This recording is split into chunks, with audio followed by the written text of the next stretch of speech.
Salam sejahtera bagi kita.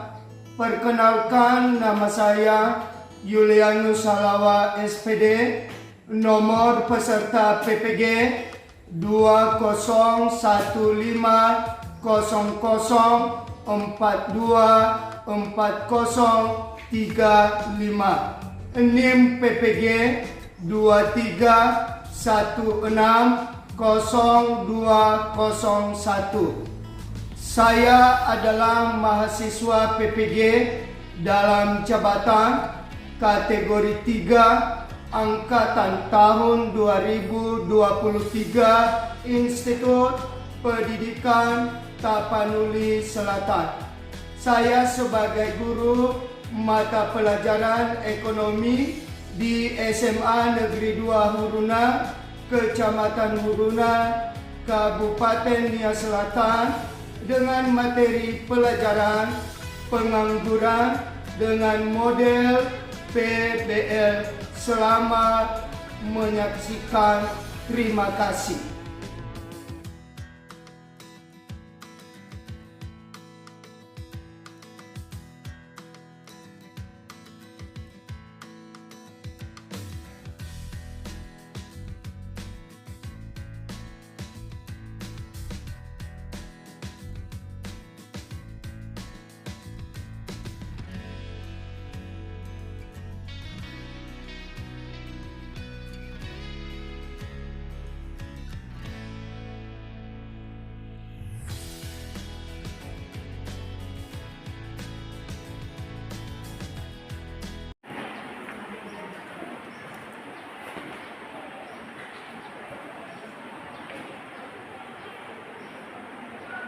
Selamat pagi anak-anak. Pagi, Pak.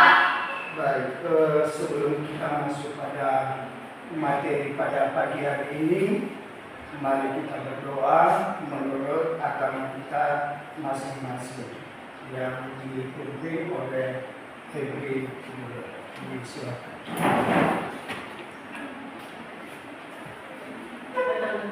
Mari kita berdoa.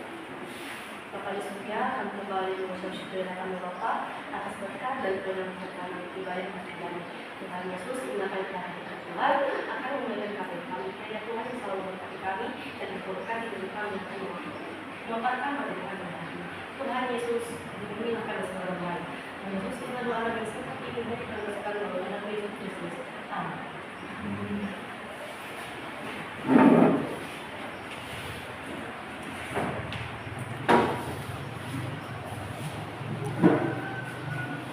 Baik, sekarang kita absen. Elda Alawa, Hadir, Pak. Devi Mawar, Hadir, Pak. Dedisman Warugu, Hadir, Pak. Hengki Alawa, Hadir, Pak. Okta Alawa, Hadir, Pak. Febri Gula, Hadir, Pak. Julfin Tiawa, Afini Warugu, Hadir, Pak. Olivia Warugu, Hadir, Pak. Harapan Damai Alawa. Hadir semua? Hadir, Pak. Baik. Ada semangat untuk belajar pada pagi hari ini? Baik, kita masuk pada judul hari ini mengenai pengangguran.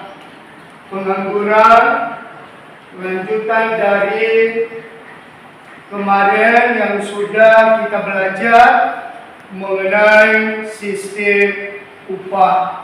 Dan ada hubungannya sistem upah dengan pengangguran. Sistem upah kemarin sudah kita sampaikan melalui kalau misalnya kita bekerja ada suatu misalnya gaji atau melalui upah. Upah itu diambil dari ketenaga kerjaan manusia. Sudah bisa dimengerti? Sudah. Baik, sekarang kita masuk pada judul materi baru mengenai pengangguran. Siapa yang tahu mengenai pengangguran? Ya, disilakan. Terima kasih kesempatan yang telah diberikan kepada saya untuk menyampaikan tanggapan saya mengenai merupakan suatu orang yang tidak mempunyai pekerjaan, sedang mencari pekerjaan, atau sedang mempersiapkan usaha baru. Di mana bagian-bagian pengangguran ini terdiri atas pertama tingkat pengangguran, dua jenis pengangguran dan penyebabnya, tiga dampak pengangguran terhadap pembangunan nasional, dan empat cara mengatasi pengangguran. Sekian. Ya, sudah bagus. Tepuk tangan. Baik, kita lanjutkan mengenai bagaimana tujuan pembelajaran kita pada pagi hari ini. Yang pertama ada pada kompetensi dasar. Satu, menganalisis permasalahan ketenagaan dalam pembangunan ekonomi.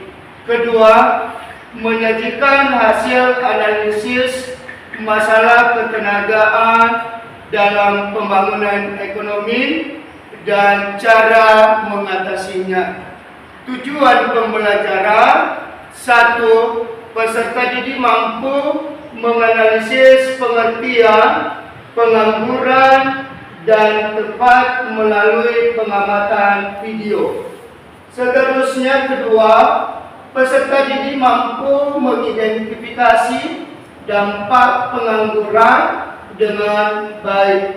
Ketiga, peserta didik mampu mengidentifikasi cara mengatasi pengangguran dengan baik. Yang terakhir, keempat, peserta didik mampu membuat rangkuman dampak pengangguran dan cara mengatasinya. Itulah tujuan pembelajaran kita pada pagi hari ini.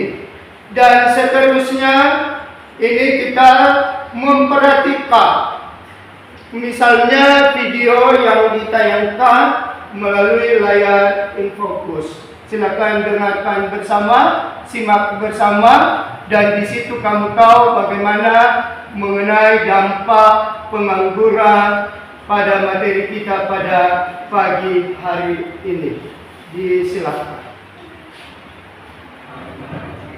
Taufik Fakihatiansyah merupakan salah satu warga yang kehilangan pekerjaan akibat pandemi COVID-19.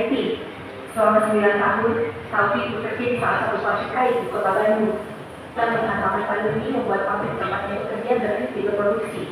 Dia pun kehilangan mata pencaharian. Ayah dari 2 anak ini mengaku kesulitan memenuhi kebutuhan keluarga. Dia sudah mencoba melamar pekerjaan ke berbagai tempat, namun belum membuahkan hasil. Coba istilahnya bisa kecil-kecilan buka jualan pulsa atau poster yang walaupun minim lah untuk pendapatan itu cukup buat makan juga yang alhamdulillah. Ya selebihnya ya untuk itu cara lebihnya ya ada yang suruh untuk beli apa, beli ngakutin apa, kalau di sini ngakutin hanya pasir itu hasil ya saya bilang. Hal sebenarnya tidak sangat fase dimulai. Warga desa Pasanggahan Ujung Berung ini harus kehilangan pekerjaan di salah satu anak perusahaan BUMN di Kota Bandung. Saat ini, Fajri hanya bisa terus berusaha mencari pekerjaan baru agar bisa kembali mempunyai penghasilan. Kalau mau berdagang soal sampingan kayak gitu, kayaknya susah juga. Malah yang usaha gitu, lebih susah gitu kalau usaha. Iya, kerja itu, soalnya dia belum modalnya. Kepala Dinas Ketenagakerjaan Kota Bandung Arif Syaifudin mengatakan angka pengangguran di Kota Bandung meningkat sekitar 3%, dari 105.000 orang di tahun 2019 menjadi 147.000 orang di tahun 2020. Menurutnya, selain imbas pandemi COVID-19, kenaikan angka pengangguran ini juga diakibatkan adanya bonus demografi di Kota Bandung yang mencapai 77%. Yang pasti kami mencoba bagaimana untuk meningkatkan kompetensi dari tenaga kerja di sini yang mereka kebetulan PHK, dia bisa ikut pelatihan vokasi dengan kami. Vokasi-vokasi yang sifatnya itu apakah untuk wirausaha baru atau untuk kompetensi yang nanti kita siapkan untuk bisa bekerja sesuai dengan perusahaan-perusahaan yang membutuhkan kepada kerja kami. Dosen Fakultas Ekonomi dan Bisnis Universitas Trisakti dan Aditya Jakarta menilai peningkatan angka pengangguran akan sangat berdampak pada perekonomian Kota Bandung. Laju pertumbuhan ekonomi akan terus terkoreksi akibat aktivitas ekonomi warga yang terhambat. Yang paling penting adalah daya beli juga menurun, permintaan menurun. Kita tahu bahwa tidak akan ada produksi tambah dan kenaikan di dalam permintaan. Oleh karena itu, karena sebagian besar masyarakat, ya bukan hanya pengangguran sebenarnya, masyarakat yang masih bekerja juga terdampak. Sudah kita lihat mengenai tayangan video tadi, dan kalau ada yang tahu mengenai tentang dampaknya pengangguran, dipersilakan. Saya Pak. Ya, silakan. Menurut saya, dampak dari pengangguran ini adalah dampak pengangguran negatif terhadap individu yang mengalaminya dan terhadap masyarakat. Dampak pengangguran ini pada umumnya terbagi tiga. Yang pertama, pengangguran dapat menghilangkan mata pencaharian. Yang kedua, pengangguran dapat menghilangkan keterampilan. Dan yang ketiga, pengangguran akan menimbulkan ketidakstabilitasan sosial politik. Sekian. Baik, sudah bagus. Dan kita lanjutkan. Kita masuk pada ruang diskusi. Sekarang kita bagi 4 kelompok. Dimulai dari sekarang.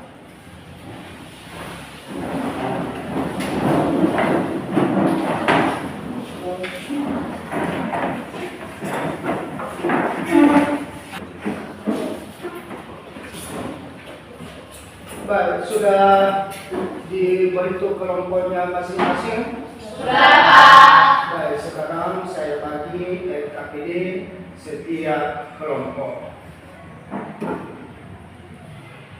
Ini dari kelompok 1,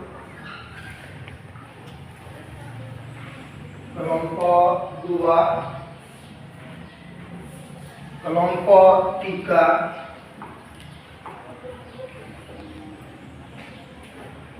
dan kelompok 4.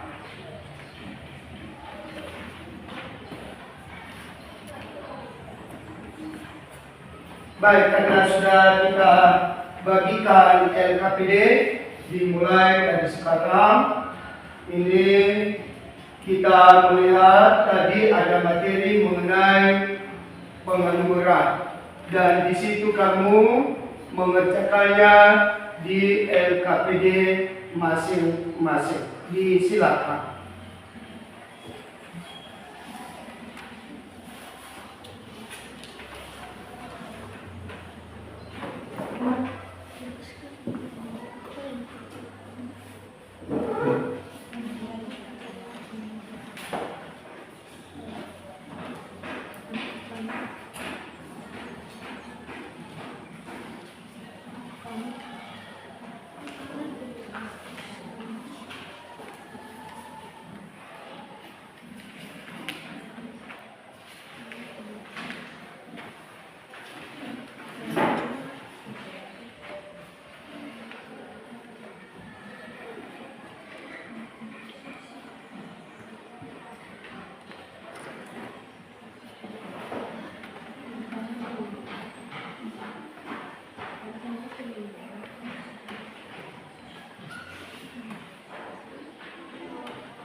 Baik, kalau ada pertanyaan dari tujuan pembelajaran kepada kita pada pagi hari ini, kalau ada pertanyaan disilakan.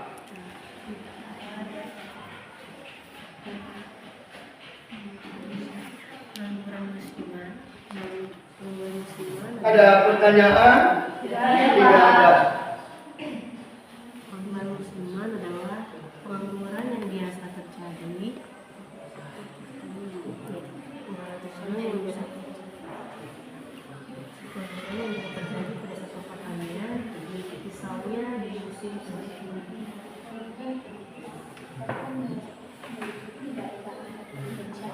Mencari pekerjaan, baik pekerjaan pertama kali maupun yang pernah bekerja sebelumnya.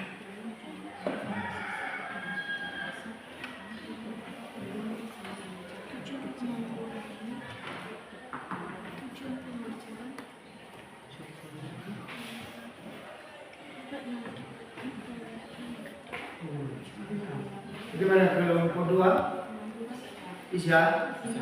Bisa. Kelompok 3 bisa? Bisa.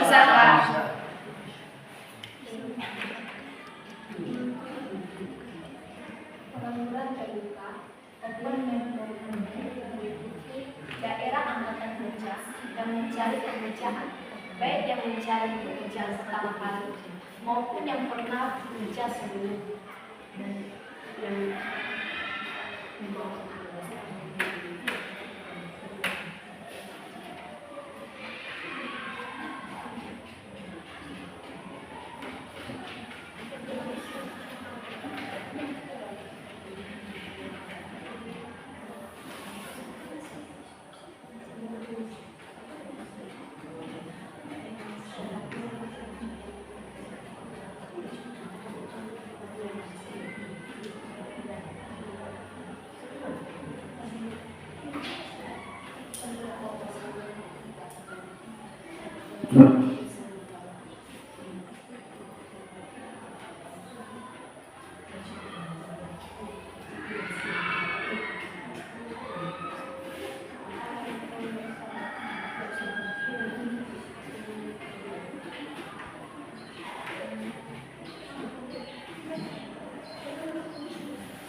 angkatan kerja yang besar. Kedua, di mana lapangan kerja yang bisa lebih kecil dari jumlah pencari kerja.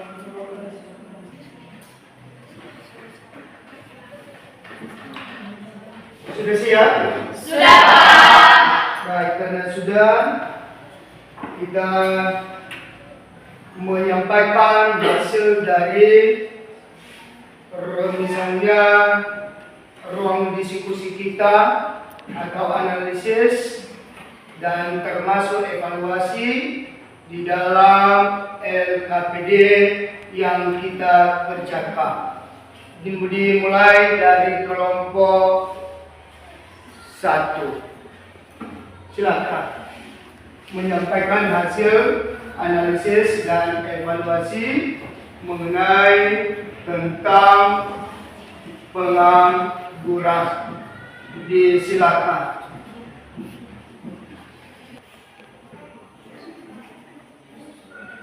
Ya, disilakan.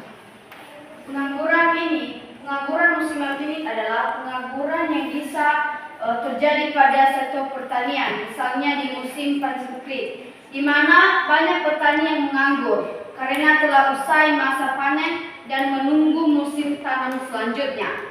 Pengangguran friksional peralihan adalah pengangguran yang terjadi karena penawaran tenaga kerja lebih banyak daripada permintaan tenaga kerja atau tenaga kerja yang sudah bekerja tetapi menginginkan pindah pekerjaan lain sehingga belum mendapatkan tempat pekerjaan yang baru.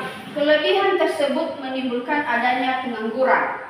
Nah, pengangguran struktural ini juga yaitu pengangguran yang terjadi karena dapat perubahan struktural kehidupan masyarakat, misalnya terjadi dari agraris menjadi industri. Oleh sebab itu, banyak tenaga kerja yang tidak memenuhi kriteria yang disyaratkan perusahaan. Itu sudah bagus. Di tepuk tangan. Kita masih pada kelompok 2. Disilakan. Baik, kami akan mempresentasikan hasil diskusi kami pada kelompok 2, yaitu pertanyaannya, jelaskan perbedaan antara pengangguran terbuka dan pengangguran terselubung. Nah, hasil diskusi kami yaitu perbedaan dari pengangguran terbuka dan pengangguran terselubung adalah: 1. Pengangguran terbuka atau open unemployment meliputi seluruh angkatan kerja yang mencari pekerjaan, baik yang mencari pekerjaan pertama kali maupun yang pernah bekerja sebelumnya. Pengangguran terbuka biasanya terjadi pada generasi muda yang baru menyelesaikan pendidikan menengah dan tinggi. Ada kecenderungan mereka yang baru menyelesaikan pendidikan berusaha mencari pekerjaan yang sesuai dengan keinginan. Mereka biasanya bekerja di sektor-sektor modern. Sedangkan pengangguran terselubung atau underemployment adalah pekerjaan yang bekerja dengan jam kerja rendah atau di bawah 1/3 jam kerja normal atau kurang dari 35 jam dalam seminggu, namun masih mau menerima pekerjaan. BPS mengkategorikan pengangguran terselubung menjadi 2 macam, yaitu pekerjaan yang memiliki jam kurang dari 35 jam per minggu karena sukarela atau kemauan sendiri, dan ada juga yang terpaksa. Demikian hasil diskusi kami. Baik, tepuk tangan. Baik, masih kita pada kelompok 3. Disilakan. Baik, terima kasih. Kami akan mempresentasikan hasil dari diskusi kelompok kami tentang pertanyaan jelaskan apa yang penyebab terjadinya pengangguran. Ada beberapa penyebab terjadinya pengangguran. 1. Tekanan demografis dengan jumlah dan komposisi angkatan kerja yang besar. 2. Pertumbuhan ekonomi yang jauh lebih kecil daripada pertumbuhan angkatan kerja. 3. Jumlah lapangan kerja yang tersedia lebih kecil dari jumlah pencarian kerja.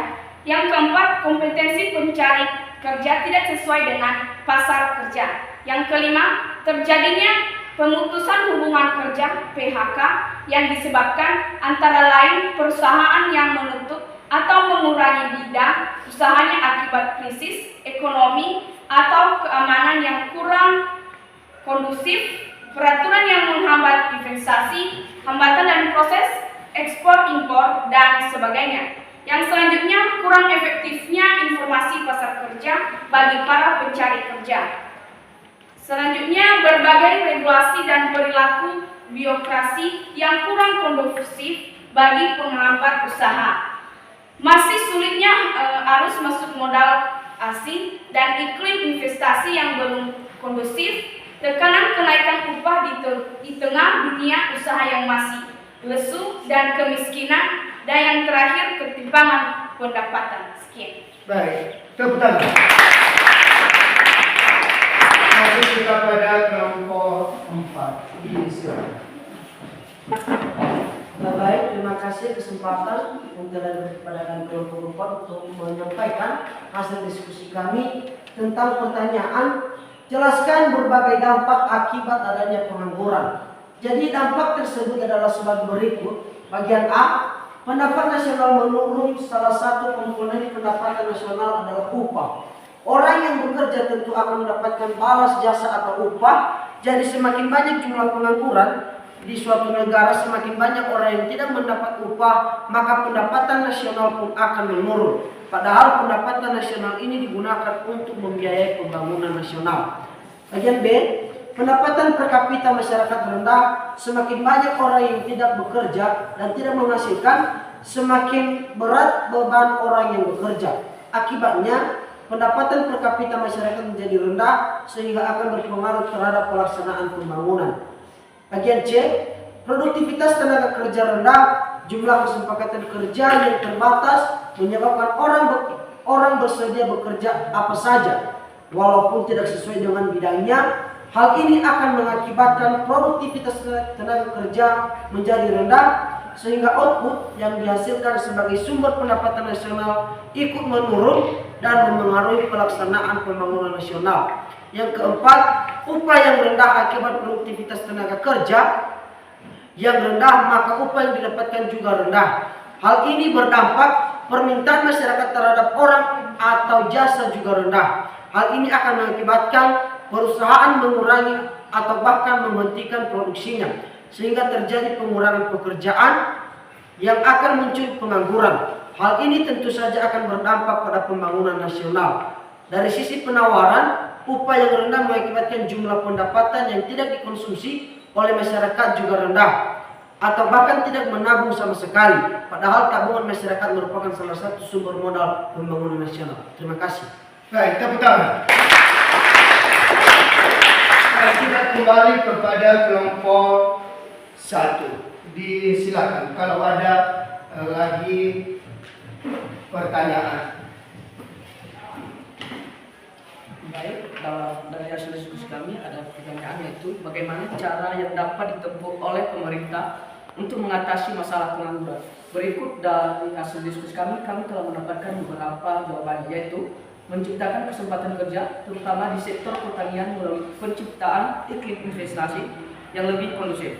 Seperti kita ketahui, Indonesia merupakan negara yang berbasis pertanian. Sebagian besar penduduknya bekerja sebagai petani, sehingga sektor pertanian yang sangat berperan penting dalam pembangunan ekonomi. Telah terbukti di masa lalu bahwa sektor pertanian memberikan kontribusi yang besar terhadap pembangunan ekonomi. Salah satu kontribusinya adalah menyerap tenaga kerja dalam jumlah yang cukup banyak. Kurangnya ketertarikan masyarakat untuk bekerja di sektor pertanian bukan semata-mata karena sektor industri dan jasa lebih menjanjikan dalam hal pencapaian kebutuhan hidup layak, melainkan juga karena pemerintah kurang memberi perhatian terhadap pembangunan sektor pertanian. Oleh karena itu, sudah seharusnya pemerintah segera merevitalisasi peranan sektor pertanian, misalnya memberikan pinjaman modal kepada para petani, mengembangkan tanaman pangan, dan memperbaiki infrastruktur seperti jalan dan irigasi di pedesaan. Pemerintah juga perlu menggerakkan kembali koperasi unit desa. Melalui program seperti ini tentu akan tercipta kesempatan kerja yang lebih luas dan menjanjikan kepada masyarakat. 2. Menumbuhkan usaha-usaha baru, memperluas kesempatan berusaha, dan mendorong pengusaha-pengusaha memperluas usahanya atau membuka investasi baru. 3. Meningkatkan keterampilan tenaga kerja menuju profesionalisme. Cara ini dapat meningkatkan dan memelihara produktivitas tenaga kerja dan tidak perlu tergantung pada kesempatan kerja yang diberikan oleh orang lain, tetapi justru mampu menciptakan pekerjaan untuk dirinya sendiri. 4. Meningkatkan kualitas tenaga kerja sesuai dengan tuntunan dunia industri dan dunia usaha melalui perbaikan isi kurikulum sistem pendidikan nasional, melakukan latihan-latihan kerja, magang, meningkatkan kualitas mental spiritual, perbaikan gizi dan kualitas kesehatan, meningkatkan pelaksanaan seminar, workshop yang berhubungan dengan pekerjaan tertentu. Dan 5, untuk menumbuhkan kembangkan usaha mikro dan usaha kecil yang mandiri, perlu keperbihakan kebijakan termasuk akses, pendamping, pendanaan usaha kecil, dan 3 suku bangsa kecil yang mendukung. 5. Pembangunan nasional dan kebijakan ekonomi makro yang bertumbuh pada sinkronisasi kebijakan fiskal dan moneter harus mengarah pada penciptaan dan perluasan kesempatan kerja. Seterusnya, kebijakan pemerintah pusat dengan kebijakan pemerintah provinsi dan pemerintah kabupaten atau kota harus merupakan satu kesatuan yang saling mendukung untuk penciptaan dan perluasan kesempatan kerja. Seterusnya, penempatan tenaga kerja di Indonesia memiliki kompetensi dan kualitas yang memadai di luar negeri. Itu sudah bagus. Baik, karena tidak ada lagi misalnya kita ruang diskusi, dan kita kembali ke kelompok kita masing-masing karena sudah selesai dan kembali pada semula.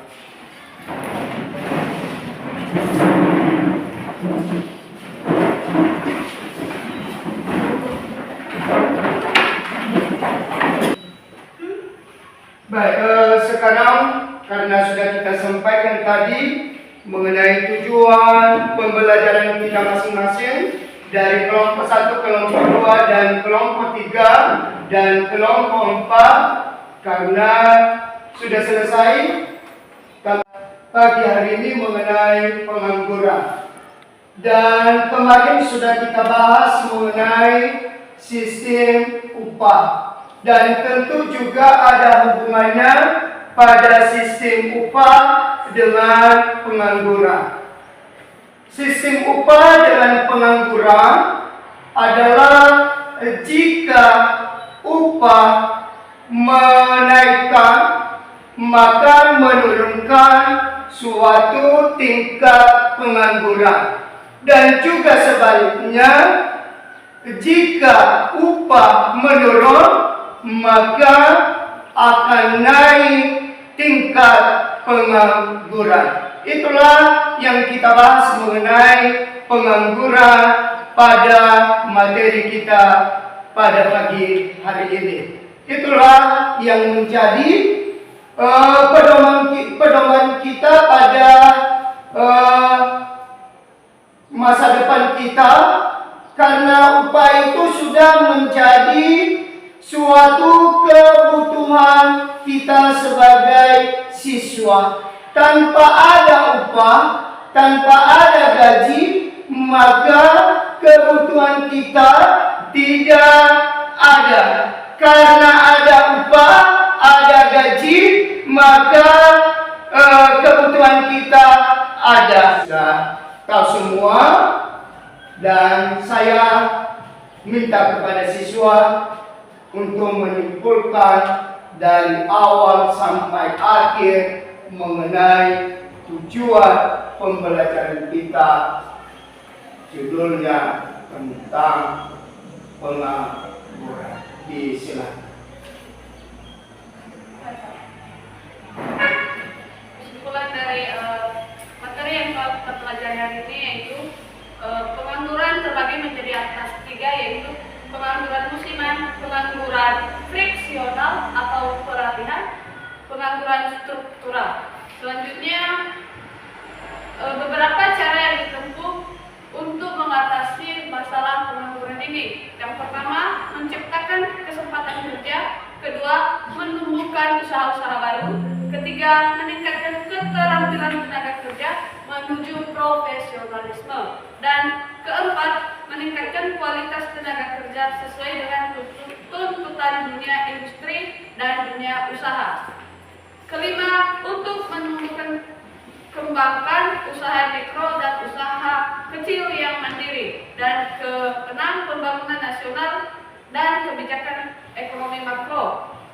Ketujuh, kebijakan pemerintah pusat dengan kebijakan pemerintah provinsi dan pemerintah kabupaten. Selanjutnya, terakhir, penempatan tenaga kerja Indonesia yang memiliki kompetensi dan kualitas yang memadai di luar negeri maupun di dalam negeri. Itu sudah bagus. Tepat. Baik, karena sudah habis kita masuk pada materi kita pada pagi hari ini, dan saya himbau kepada siswa, silakan belajar di rumah.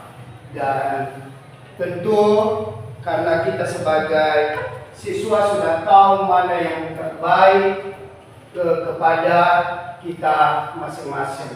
Dan seterusnya, materi yang kita ajarkan minggu depan itu judulnya mengenai indeks harga dan inflasi harga.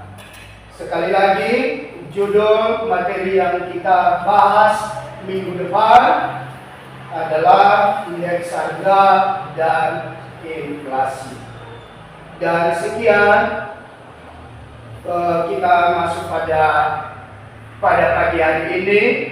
Dan sebelum kita berpisah-pisah di tempat ini, mari kita misalnya berdoa.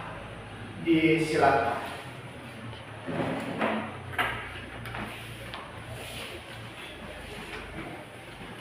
Mari kita berdoa. Kembali kami mengucapkan syukur kepada Tuhan, di mana pertolongan-Mu, sejak kami mengamalkan pembelajaran kami hingga sebentar lagi kami akan mengakhiri. Tuhan Yesus, semua mata pelajaran yang kami terima pada hari ini tak layak dalam hidup kami, supaya menjadi bekal kami di masa yang akan datang. Tuhan Yesus, inilah doa anak yang saat ini. Kami landaskan melalui anak Yesus Kristus, Juru Selamat kami. Amin. Baik, karena sudah kita berdoa penutup dan kita berpisah-pisah di tempat ini dan kita lanjutkan pada minggu depan. Sekian, terima kasih. Yahoo.